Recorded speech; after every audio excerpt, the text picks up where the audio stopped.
Olá, turma! Hoje, na nossa aula de arte, nós iremos começar a trabalhar o tema teatro.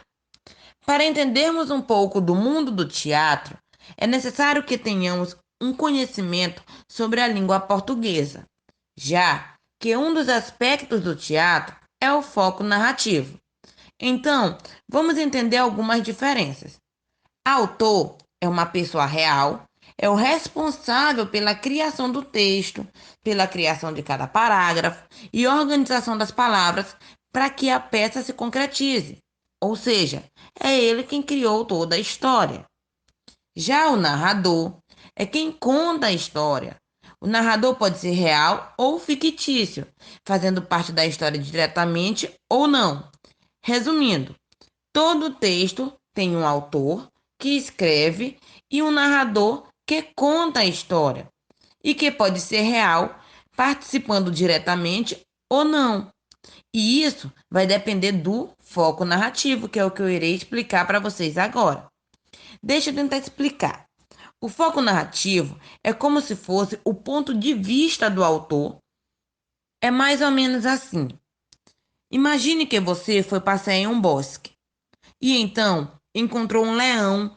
Voltando para casa, começou a escrever uma história contando o que aconteceu. Nesse momento, você é o autor da história, porque foi quem criou, e ao mesmo tempo, você também é o narrador, pois está contando a história a alguém. Se a história for contada exatamente como aconteceu com você, então o foco narrativo será em primeira pessoa.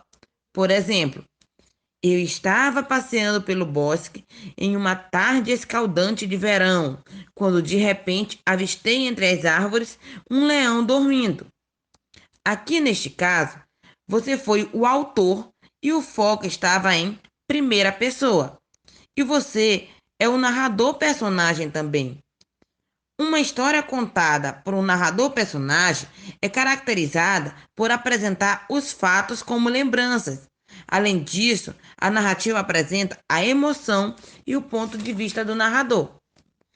Quem lê a história, ou seja, o leitor, vai fazer as descobertas junto com o personagem, junto com o narrador personagem, pois este participou da história. O narrador personagem, ele pode ser de dois tipos, turma. Pode ser narrador personagem protagonista, que é o personagem principal da sua própria história. É o personagem protagonista, ele não sabe o que os outros personagens pensam e narra os fatos, os acontecimentos da história de acordo com o que ele se lembra ou com o que ele sente naquele momento. E nós temos o narrador personagem testemunha, que é um personagem que viveu a história, mas não é o personagem principal, é aquele chamado personagem secundário. E é por isso que apresenta a história de uma forma mais limitada. Agora, se para contar a sua história você preferiu criar um personagem que é quem irá nos contar os fatos, então o foco narrativo será em terceira pessoa, porque você irá contar a história como se ela tivesse ocorrido ou acontecido com outra pessoa. Exemplo: Caio estava passeando pelo bosque em uma tarde escaldante de verão, quando de repente avistou entre as árvores um leão dormindo. O narrador em terceira pessoa, ele pode ser do tipo narrador observador e narrador onisciente. O narrador observador, ele conhece todos os fatos, mas não participa deles. Esse narrador não sabe o que os personagens pensam ou sentem. Ele não entende, ele não sabe o que o personagem está pensando, o que o personagem está sentindo naquela hora. Ele só vai retratar os gestos e as formas que os personagens estão agindo. Já o narrador onisciente sabe absolutamente tudo o que acontece na história.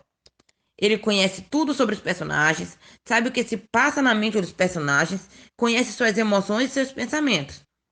Esses dois narradores, eles podem ser classificados como narradores intrusos, pois além de observarem e contarem a história, eles ainda fazem comentários dos acontecimentos de acordo com o seu ponto de vista. Por exemplo, Caio estava andando no bosque quando, entre as árvores, avistou um leão dormindo. Ele se assustou e acabou saindo correndo. O que que acontece? Isso é o que o narrador observador está retratando, é um comentário que ele está fazendo. Mas se fosse uma história, não viria essa parte. Como no exemplo anterior que eu dei para vocês, não veio esta parte. Só veio até a parte que Caio olhou o leão dormindo e voltou para casa. Muito bem. Obrigada, turma. Espero que vocês tenham gostado da aula. Faça a leitura da página do livro corretamente e nos encontramos na próxima aula de arte. Tchau, tchau.